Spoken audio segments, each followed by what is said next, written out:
Okay, let's get going.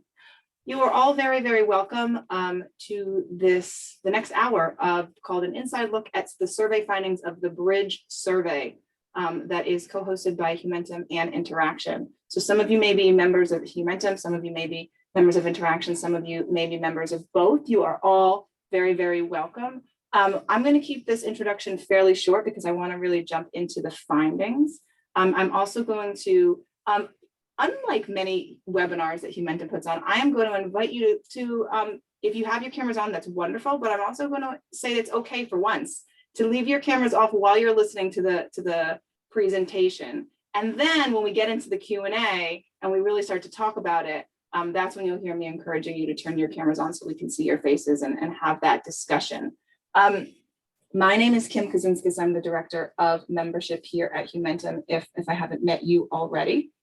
We're very excited to put together this event today for a couple of reasons. One, it's a really long time coming. We started talking way back in the fall and really the summer earlier than that about the Bridge survey, and a lot of time and energy and passion and discussion has gone into this event and into the survey itself. And then the second reason we're so excited is because now that the results are finally here, this is where we get to talk about, first of all, what are the results, but most importantly, what does it mean? So that's why we're really excited today.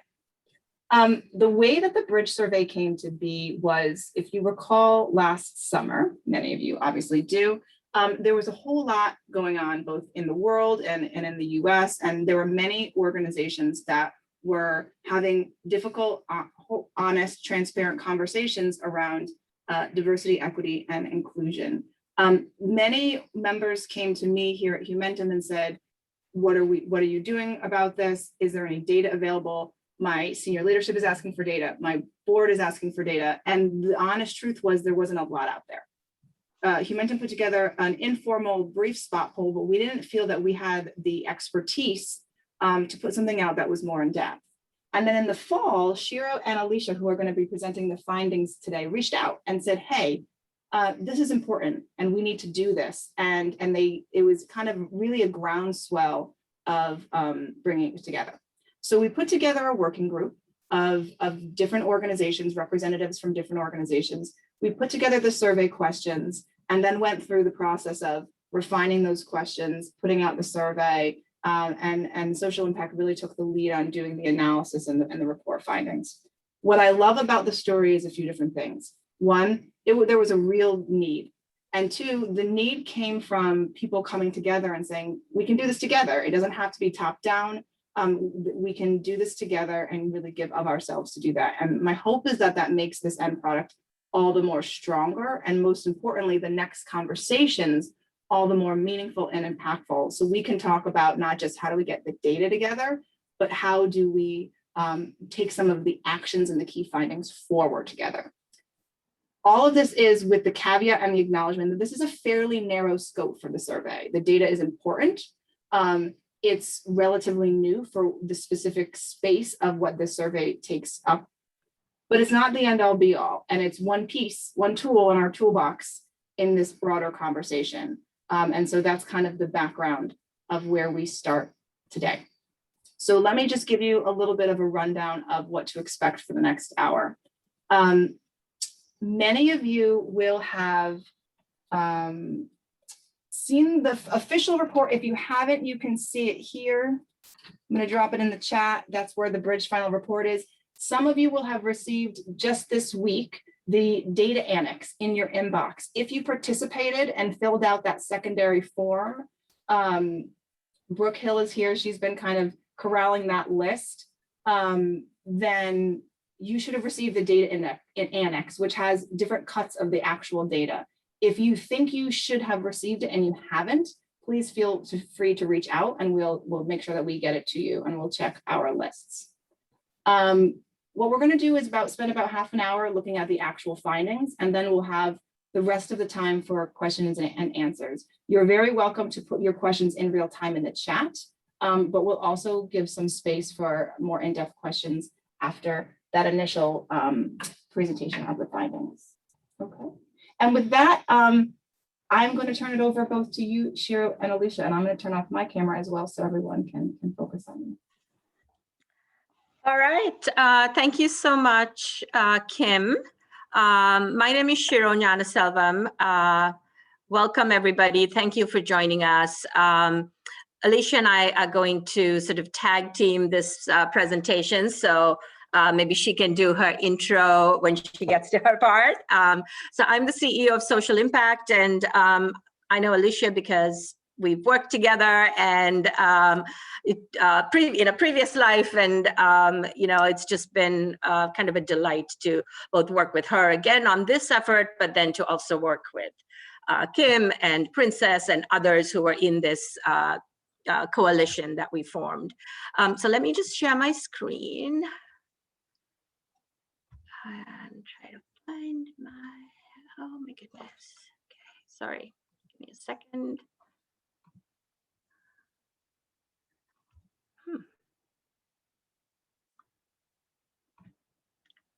I apologize. I did. Here we go. Okay.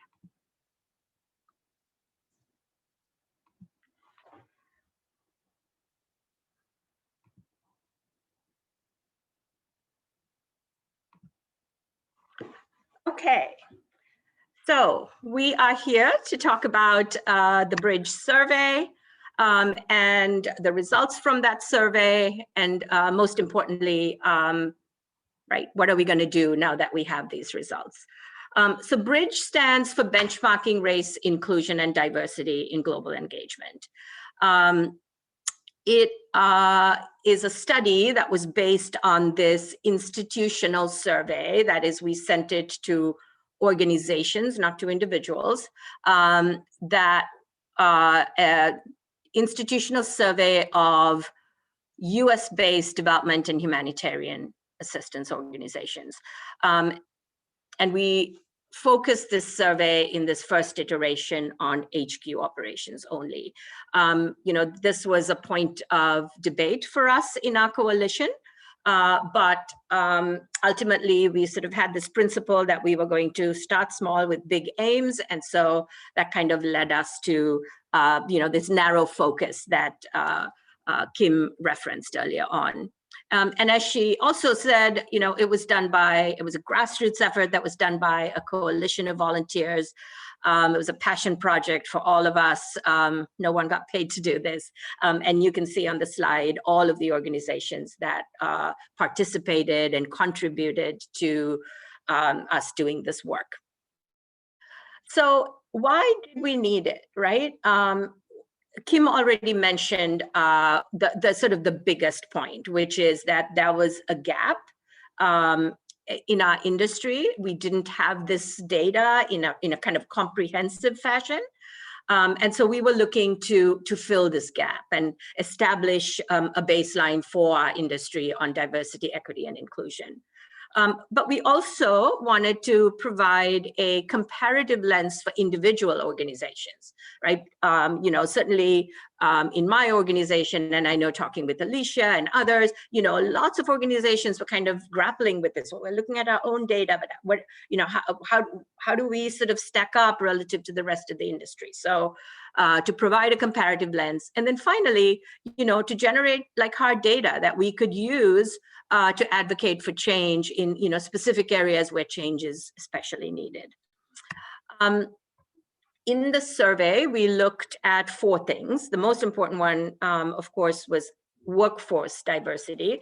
So we looked at 4 dimensions of diversity: gender, race, disability, religious affiliation. And we looked at those 4 things at 4 levels in the organization: the staff level, management team, head of organization, and board, right? Then we also looked at some workplace issues. So we asked questions related to DEI practices in organizations and the level of transparency around DEI data, for instance, both internally and externally. And then finally, we also had some questions related to investments that organizations were making in DEI. Just a few quick things about who received the survey and the respondents. The survey went out to 381 organizations in our sector.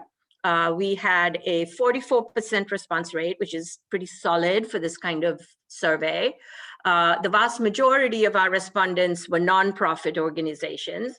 And we only had sort of one data point, which was annual revenue ranges, that we could compare our respondents to the sample frame to see, were our respondents, relatively representative of all of the organizations that received the survey.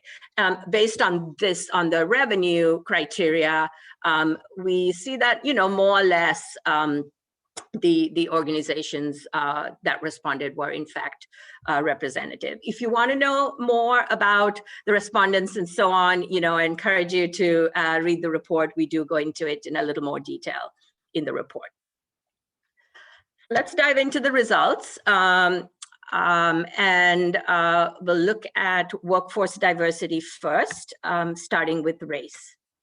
Right. So what you see in this slide is that when we look at the staff of our organization and we look at the race breakdown by just white versus non-white, that the staff of our organizations looks quite similar to the general population, right?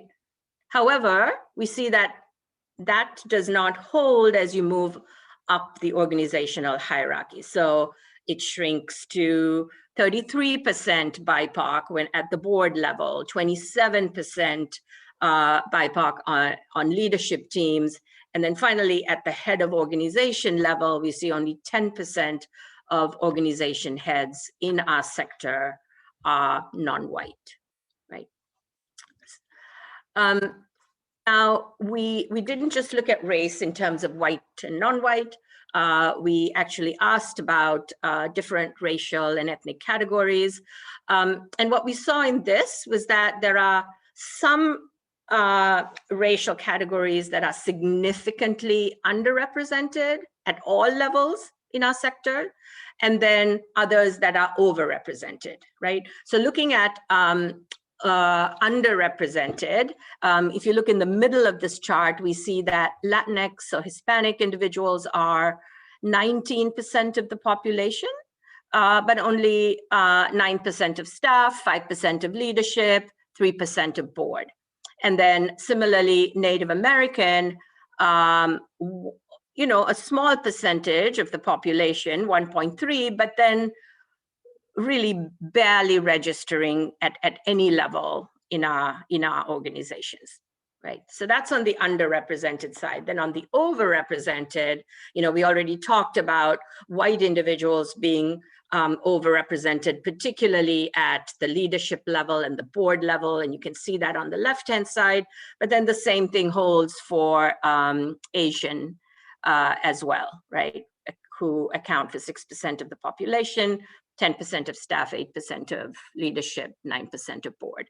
And I just want to say, we're giving the sort of census data just as kind of like some point of comparison. The Bridge team is not suggesting, that's sort of like an ideal we're trying to work towards or anything like that, but we just needed to provide something as a reference point. So those are some of the main findings on race. Then let's look at gender. So this will not surprise,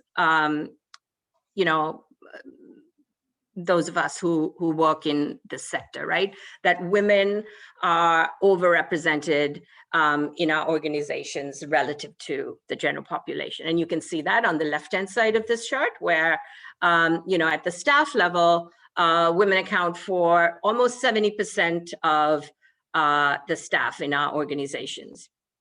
But as you can see, as you move over to the right, that sort of overrepresentation doesn't hold. So, and as we get to, say, the board level and the leadership level, then the share of men and women in our organizations tends to mirror the population, general population more closely. Another thing that I want to mention is that we did ask in the survey about non-binary gender categories. And what we found was that a very few organizations even capture non-binary gender categories. And even those that said they do didn't report the data in the survey. Continuing on gender, we also see that the larger organizations, as measured by revenue, tend to have significantly higher proportions of men on leadership teams in particular. And so I'm just going to focus on the leadership piece. And if you look at that middle set of bars, you see the very small organizations with less than $10 million in revenue on the left-hand side. And you'll notice that the female-male ratio is very similar to the female-male ratio at the staff level, right? However, when you look, if you go over to the right-hand side of that set of bars and you look at the largest organizations, you see that the share of women on leadership teams, drops by, about 20 points. And so similarly, the share of men increases then. And so, this was kind of an interesting finding for us in terms of organization size and how, the gender breakdown on leadership teams. And then finally, let's look at head of organization. And as I had mentioned earlier, we see that in our sector, head of organization is evenly split on gender. And this is a really remarkable, if we look, if we compare this to, say, Fortune 500 companies, right, where women, female CEOs are only 8% of CEOs of Fortune 500 companies. Or we look at university presidents, and I think it's only 20% of university presidents are female. Or if we even just think about female executives, not chief executive, but executives generally in corporate America, women account for less than 25% of those executives. So this is pretty remarkable that in our sector, in our organizations, we have made so much progress in terms of achieving a gender balance.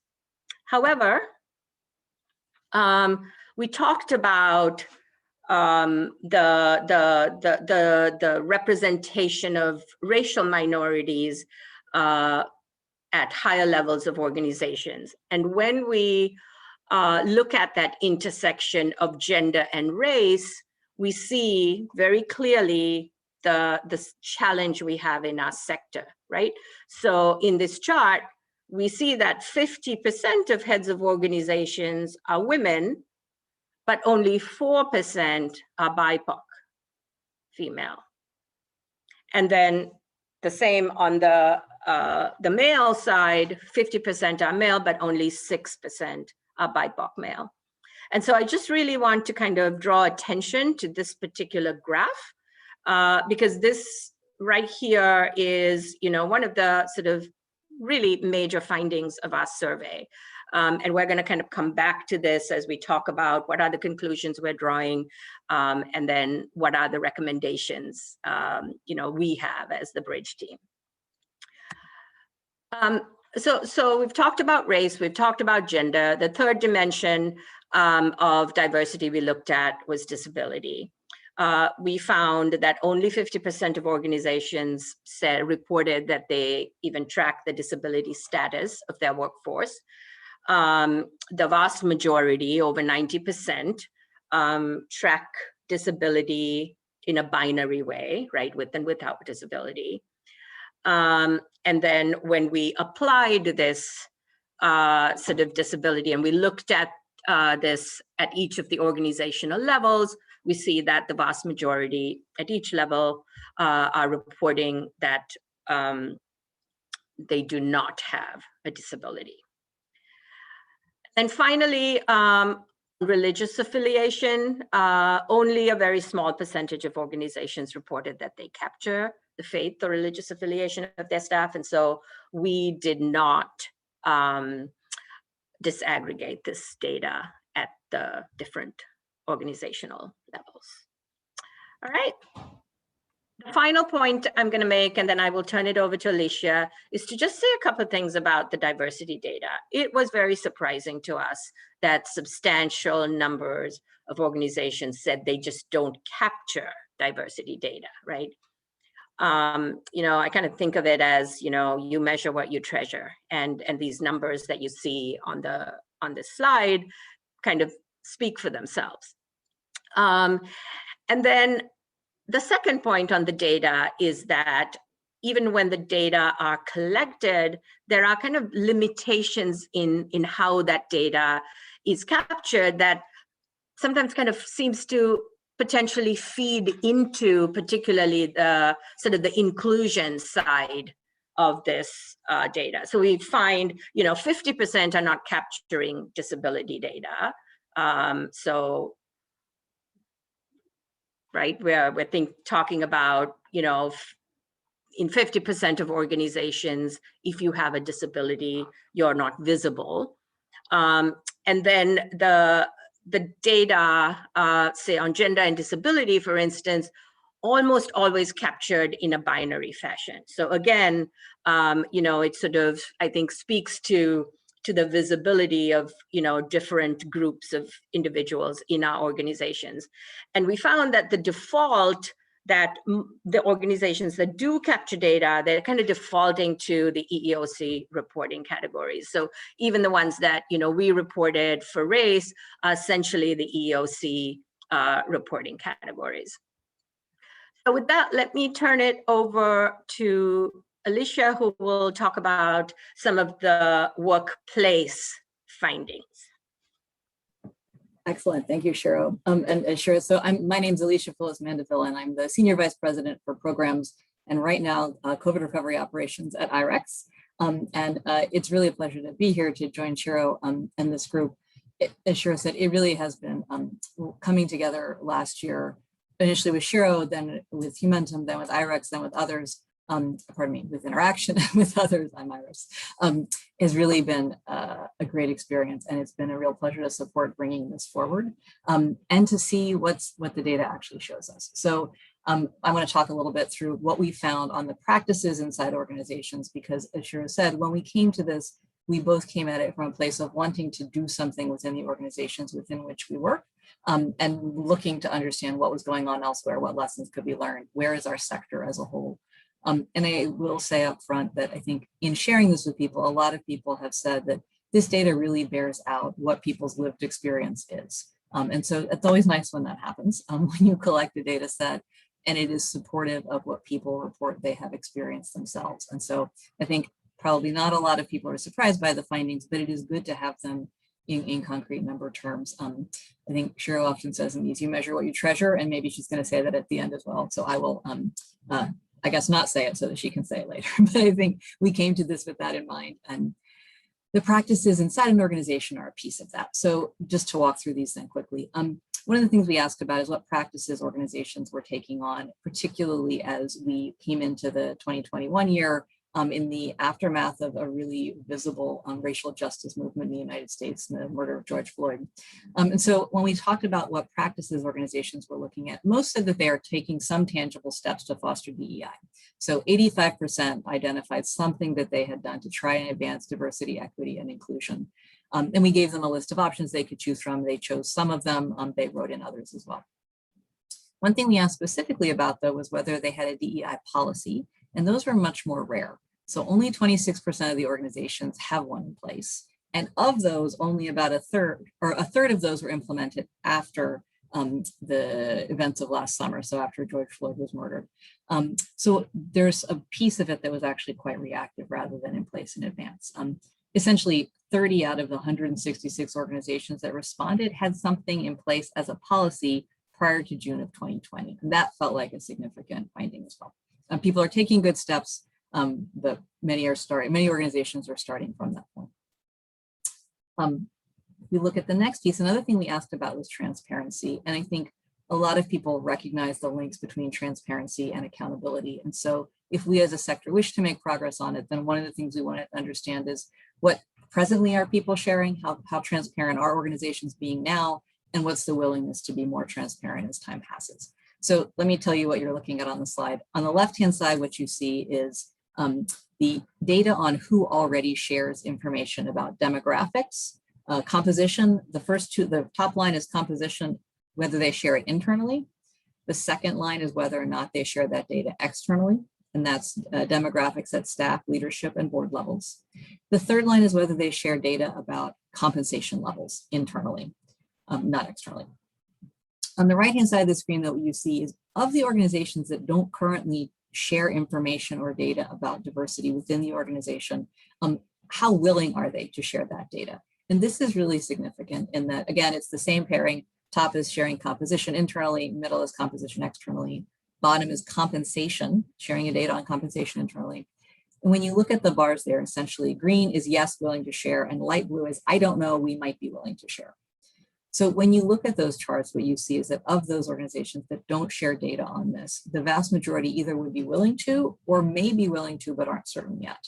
And that's significant because if we believe that transparency is a piece of how the sector makes itself accountable internally and in outward-facing ways, transparency is a big piece of that.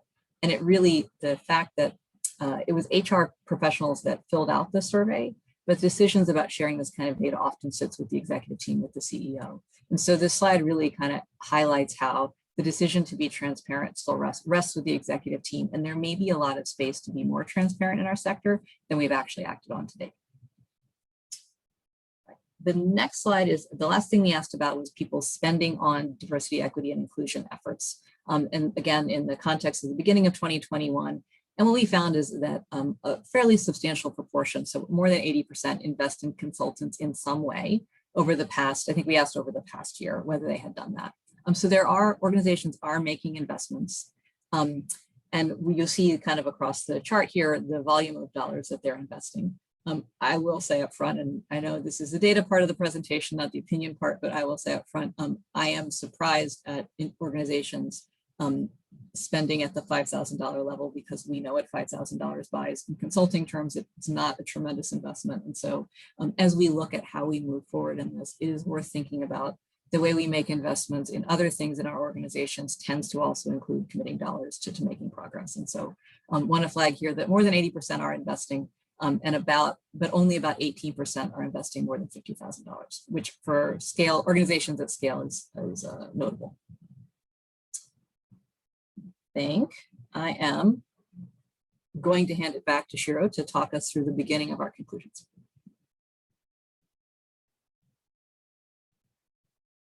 Is that right? All right, great. So, so what do we make of these findings, right? So I'm going to talk about sort of our big conclusions as it relates to workforce diversity. As we kind of reflected on this data, I think we came to this conclusion around power, that in our sector, power is just not equally shared, right? We saw how clearly that the share of BIPOC individuals declines as you go up the organizational hierarchy.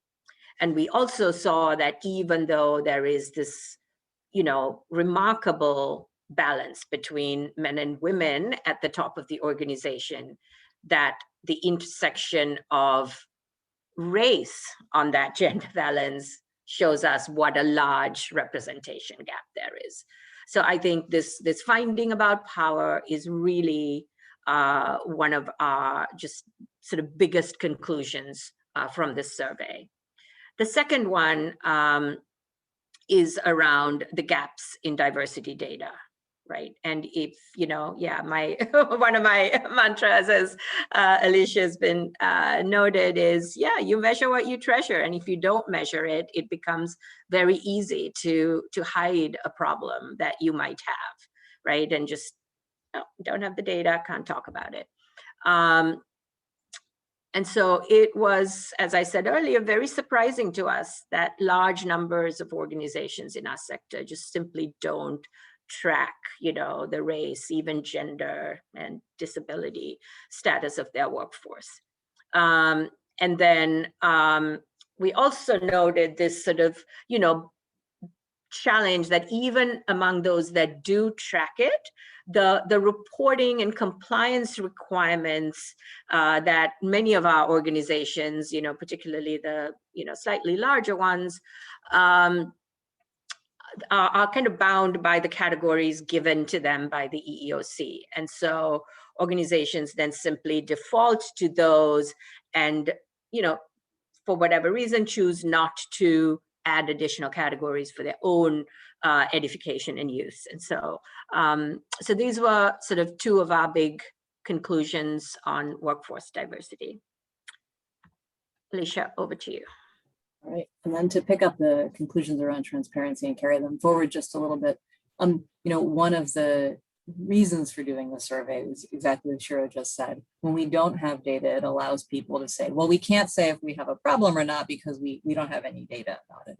And so in many ways, the survey was intended to stop us from being able to say that within our sector and about our sector.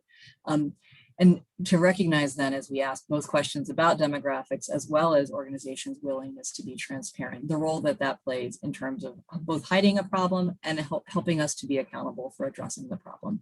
I think for what it's worth, we just looked at our internal demographics here at IREX, mapping. It's not mapped up against this yet, but we've looked at them, and in rough estimation, we more or less mapped the sector, and that's super uncomfortable. And so actually having the data to look at and thinking through how we be transparent with our own data means admitting we're part of the problem, but it's also what allows organizations to be part of being part of the solution. And so one of the conclusions then being that there's really a lot of space for making progress by thinking about the way we use transparency and being proactive about it.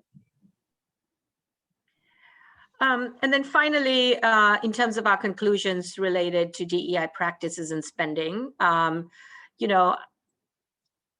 I think many organizations have, as we saw in the data, taken steps to make progress on DEI. And many have gone much further than simply making a statement, right? They put resources behind it and so on. But kind of building on this point about the transparency, the absence of these formal policies, 75% of organizations in our sector don't have a formal policy, right? That's an area where, we believe there is there's a lot of space to make progress. And not just to write a policy related to DEI, but to write one that is centered around the gaps that need filling in your own organization, right? We know what the gaps are as it relates to the sector now. And, your organization might overlap with some of those gaps in some areas and then not in others, but write policies that kind of focused on filling the gaps that need filling. And the reason that we're kind of, focused on this idea of policy is that it's enduring, like when you sit down and you write a policy, as an organization, it kind of means you're making a long-term commitment. It's very different from making a one-off investment in, some DEI training for your staff, or, hiring a consultant to do, an engagement survey that has like a DEI lens to it, right? This is long-term, and it means you're sort of really thinking about how do you integrate this across your entire organization and its practices. So we think there's quite a bit of work still for the vast majority of our organizations to do in this area. Great, so this is my favorite slide, and I may have shadowed it or previewed it originally. And I will say in full disclosure, Shiro and I know each other because we worked at Millennium Challenge Corporation, and both of us in jobs where our job was using data for some purpose, right, to accomplish something. And so what can organizations in this sector do? Between us, we're always going to say, well, use the data. But I want to flag in part that often when people are presented with a lot of data on something that is either complex or complicated or difficult or confrontational, there's kind of two choices on reaction. And One is to think through how you can use it, and the other is to ask a lot of questions about it, really interrogate it. And we've been in a couple of presentations where that was actually folks' initial reaction. Why didn't we ask this? Why, can you tell me more about the sample set, et cetera? And I don't see those in the chat, but I want to be honest about it, that is, there's a defensive reaction in some spaces. And if you're sharing it with staff and with others in your organization, you may find the same thing. A lot of people start with having questions about, well, are you sure the data really should tell me this? And again, I'll go back to the fact the data really reflects people's lived experience, that at a staff level, our organizations tend to be more reflective of the census data. So they more match directly to US demographics. As you go higher through the hierarchy of the organization, they become whiter. And at the organizations with the largest budget size, they become more male as well. And so that's something to think about. What do we do? And so, as Shiro just flagged, what are the main things to, what are the conclusions? The strategy to think about how to use the data is, yes, compare it to your own organization's data. See, do you match? Is it the same pattern? But then to use it as a springboard to have some conversations that are actually often quite uncomfortable. And there's two kind of key types of strategies to think about addressing it that are often where you want your conversations to focus. And the first piece of that is around shifting power. So if we believe that the data shows us that we have less diversity at the senior leadership and powerful parts of the organization, then how do you think about putting in place strategies and tactics that address that? And that could be things like succession planning with an equity lens, thinking about what you put in place as proactive sponsorship or coaching or mentoring through the promotion process, because something is happening between the time when people are staff and the time that they step into leadership that is filtering in problematic ways. How do you think about CEO or board term limits, or think about the mechanisms to ensure that when BIPOC individuals step into leadership roles, they have real authority and that they hold the same authority that others in their roles do. The other piece of that is thinking about the accountability for this change. And so what's the role, asking in my organization, what is the role for leaders, for boards, and for owners of businesses? How do we think about the way to use DEI policies to make sure they address the actual needs within the organization? Our staff, our diverse staff, concentrated on a particular part of the organization, and that's why they're not moving into leadership. Are there other things that are happening? And how do we think, again, in the end, how do we think about the role of transparency in leading to more accountability as well? And whether that is just sharing information and or making public commitments. So there's a good range of things organizations can actually do to start addressing this. And then I know that we are here, among a lot of well, we don't have funders in our audience, or not too many, but I just wanted to share some of the things that we've been saying to the funder community as we've been sharing the results, right?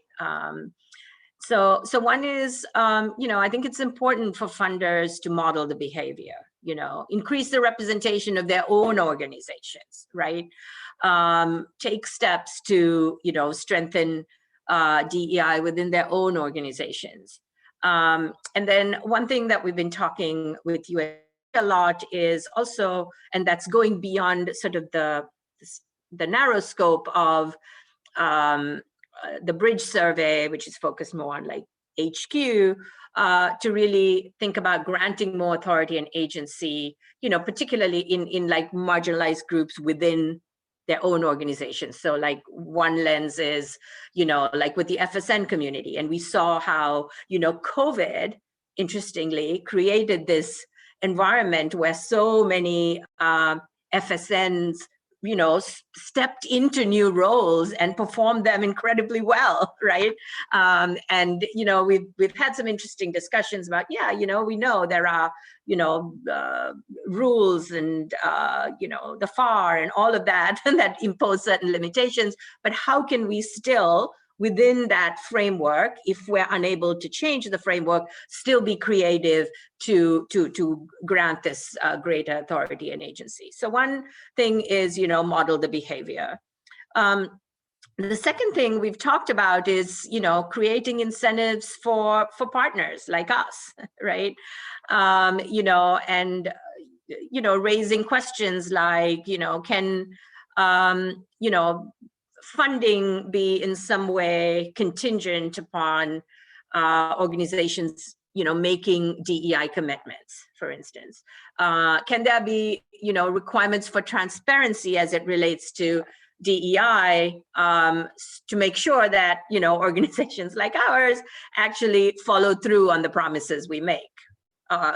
And then finally, are there things that funders can do to ensure that the funding patterns don't perpetuate the inequities that exist, right? So, I mean, Alicia was just reminding us of that one finding in the survey, that in the largest organizations, we find that as you move up the hierarchy, the organizations also become more male at the leadership level, right? So taking that as an example and thinking about the fact that the vast majority of, let's say, USAID funding does flow to the largest organizations. So, how can a funder like USAID, but not limited to USAID, work to help to change those patterns, right?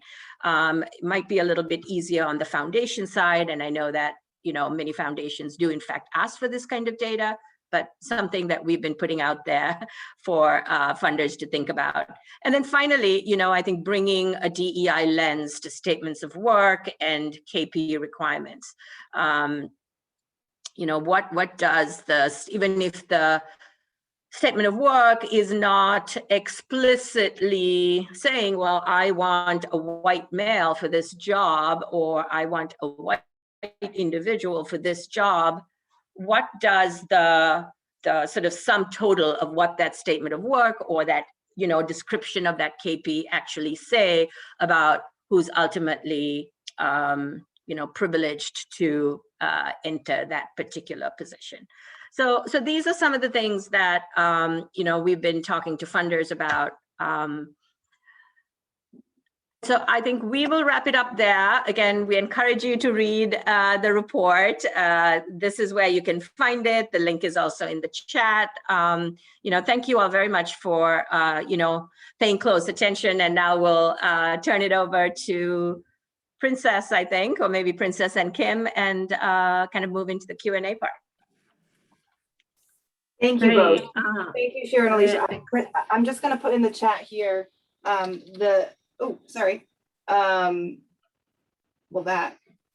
which I was going to put at the end. Sorry, I had the wrong question up.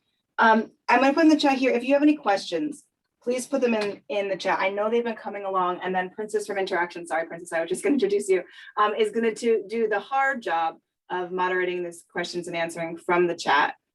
So with that, I will turn it over to you, Princess. No problem. Hello, everyone, and thank you, Shiro and Alicia, for the great presentation. I'm Princess Bassabethe, and I'm the Director of DEI Interaction. And looking across the chat, I think one, I ask everyone to look because there's some great resources. So there's quite a few comments that included resources. There's some resources from that link to the EOC's categories, and they're limiting the guidance there. Also some great comments around the disability resources that have come through. What I will say for questions is, I think 3 categories, Shiro and Alicia. One, if you would talk a bit about the binary nature of just the survey questions in general. And I think some examples that were given from questions were when you're tracking disability and how to go about getting a better understanding of other options people can use that aren't binary. Second, also example is gender, right? And someone's question mentioned that gender is often reported in binary terms. And so any thoughts around that? The sort of second umbrella of questions that we saw in the chat is basically around like biases. And so any thoughts or answers around for the folks who filled out this survey, how their biases may be incorporated into the data that was submitted, and is there trust in the HR space of organizations when they're answering these sort of surveys to be truthful and authentic and have that level of integrity. And that bias also connected to another question around not seeing sort of the inclusion of actual employees, that this was institutional at levels. So just sort of questions around how does that play into benchmarking inclusion in this report. And then the third sort of topic of questions, I think, that I see is sort of this idea of mapping what is collected in organizations, this internal data against sector data, and how that then translates to the various countries and regions of the world that our organizations are relating in. So an example of a question is that, how do you define race for all non-US countries, and how and the sort of the burden and the work of trying to be identifiable and any best practices around that. So I hope that gives you some ideas to start those three areas about binary biases and inclusion of employee voices, and then lastly about this idea of mapping data in our sector, and then thinking about what that means when we start to move to the programs in country. And we'll start with that, and I'll let Shiro and Alicia sort of talk there.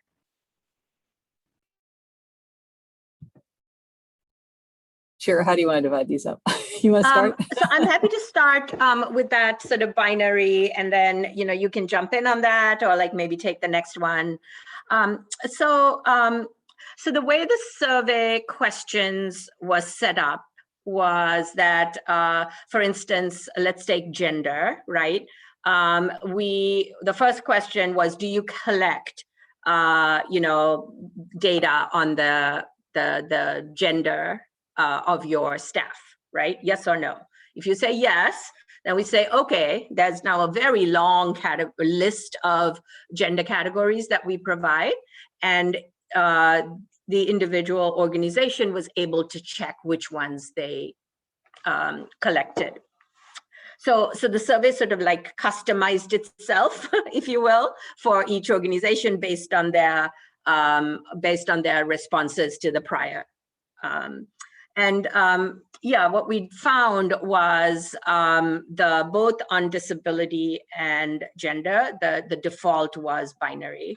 There were on the disability, there was a small percentage, I think it was like 6% of organizations that gathered the data in a more granular fashion. So for instance, I have a physical disability, or neurological disability, or something, other categories. So those were, but it was very much a minority. And then on the gender, again, same thing. Very few organizations said that they even capture non-binary gender categories. And within those, even those that did not report. So I think it's a kind of complex issue too. Our assumption was that, and we directed, in the sort of guidance that went out with the survey, we were strongly encouraging that it would be like the head of HR who would be a good person to fill out the survey, on the assumption that the head of HR would have access to all of this sort of data, right? But we were conscious as we were sort of analyzing the findings and so on, that that, for instance, particularly in the absence of, even organizations that say they do capture non-binary gender categories, not having much data to report, that there might be privacy concerns, that individuals may not be identifying that way, when they are asked. So I think it's sort of revealed that the issue around sort of diversity data is really quite complex. And it's, one that, but it's one that's like really important to kind of focus on and think about, and, figure out how we can do better at navigating that complexity. So that then we do have data that we can use to make progress. Anything else to add on the data, Alicia?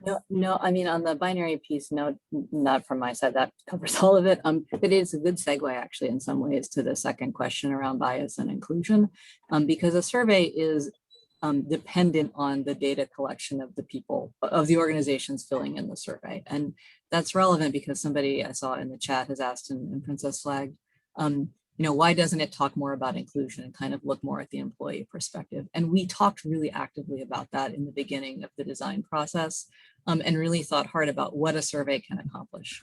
A survey is designed to gather like fairly clinical information and compile it in ways that you then have an aggregate across the sector. But inclusion is not a clinical thing. It's an experience. And a survey is like this is not the right tool to go at. It was the decision that both the group that you're hearing from here today, including Princess and Kim, but then others who are part of that working group who have backgrounds in HR or in diversity advising, really brought to that conversation. So there was a conscious decision not to try to collect that data around inclusion because a data collection tool didn't feel like the right way to start. There are other organizations that are looking at this. The Racial Equity Index is one of them. And I actually went to their 1-year anniversary event last week. If you are interested in work on the experience of racism and inclusion in our sector as a whole, I would encourage you to either take a look at what they've posted in writing or listen in on some of the videos that they post. It's really, it's a very different methodology of research, but it's really a good, the two things are really complementary, that the employee experience really comes out in those. As a result, the question then around, is bias in the people filling in the survey affecting the data? The way the survey is constructed, I don't think it has a lot of ability to, because it is specifically asking, do you collect this data? What data do you have? And so for someone to alter the way their organization shows up, they would literally need to change the data that they've collected before they put it into the survey. And that's not typically how bias works. So I'm not trying to be dismissive of that, but it would be a very conscious decision to change the data before you entered it into the system. So I think that just to try to address this question around, we're conscious of the fact it doesn't include the inclusion piece. And I think that's something organizations should talk about, but it is much more experiential and organization and person specific. And so we don't have a lot of conclusions on that. Sorry, Laura's asking which resource. It's called the Racial Equity Index, or REI. And if you Google Racial Equity Index, there's two things. It's the international one.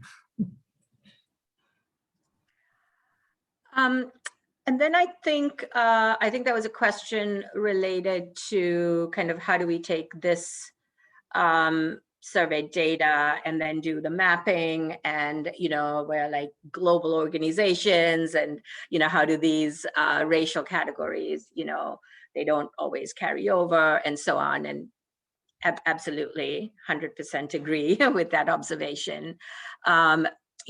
This survey was we asked just about HQ operations, right? So I think the mapping and the comparison will need to be to HQ operations. But in the beginning, when we were sort of getting started with this, this point that Alicia mentioned earlier about inclusion, and can we really get at inclusion with an institutional survey, right? And the answer was no, we can't, right? And another question was, okay, so what is the scope of this survey? Is it just HQ? Is it full organizations if we have operations overseas? And this is where then we said, okay, we're going to come up with some principles to help us like sort through these many very good questions that we have. And ultimately we went with, okay, we're going to start small, but with big aims. And so it's a bit of a segue to say, right now we're in the sort of middle of the dissemination phase of this, but I think, as that starts to kind of wind down, one of the conversations we'll be having with our Bridge coalition partners is, okay, like what is this, an effort we want to institutionalize? What's next? Because as we've looked at this data, there are so many other questions or other extensions of this that we think would be valuable in our sector. And so, we haven't had that conversation yet, but stay tuned. Thanks. Alicia, anything to add to that? Okay, we have one hand up, and I think we're going to try to capture it, but now I don't see it up anymore. Danielle, did you still want to ask her question?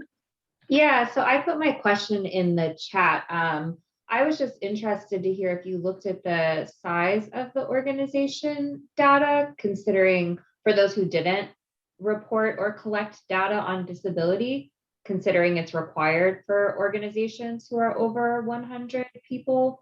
So were those that did not collect it all under 100? That just caught me really off guard seeing that stat. And then I was just also interested in hearing from you all or those who track the type of disability, really why, because I understand the data of yes or no to the disability question, knowing what your workforce composition looks like, and so on. I don't quite see the value of knowing what disabilities somebody might have if you're offering those reasonable accommodations, etc. Just on the survey, I was really interested to see that people are asking yes or no, and then asking them what type of disability it is. And that's a great question. So Shiro and Alicia, you guys got like 60 seconds and less to answer, and then we'll turn it over to Kim to give us some recapping and close us out.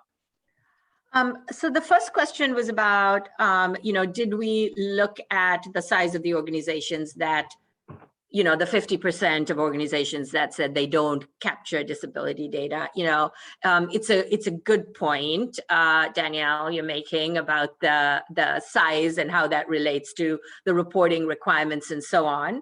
I don't know the answer to your question, but my colleague Brooke is on the call, and so maybe if she can take a look and see if we actually know that, or we can, we may not be able to answer it on this call today, but if we can get back to you all on that. I think though the point is about, like, if we're thinking about this, from an inclusion point of view, right? My feeling as the CEO of my company is we should be going beyond what is required of us for reporting purposes, right? And that one way, and so we should know, regardless, even if we only have 50 employees, we should know, more about them, just particularly from like an inclusion point of view.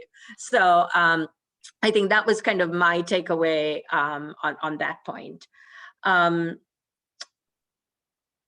I think the other question, I think that is a question to folks who have an HR background. I do not.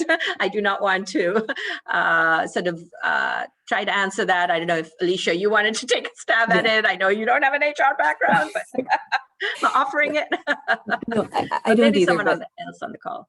Yeah, no, I don't have the HR background either, but I will kind of tell you the default question that I turn to instead, which is there are a lot of interest in, and I love data and I love exploring it, and what are the correlations and why these organizations and what might have caused this.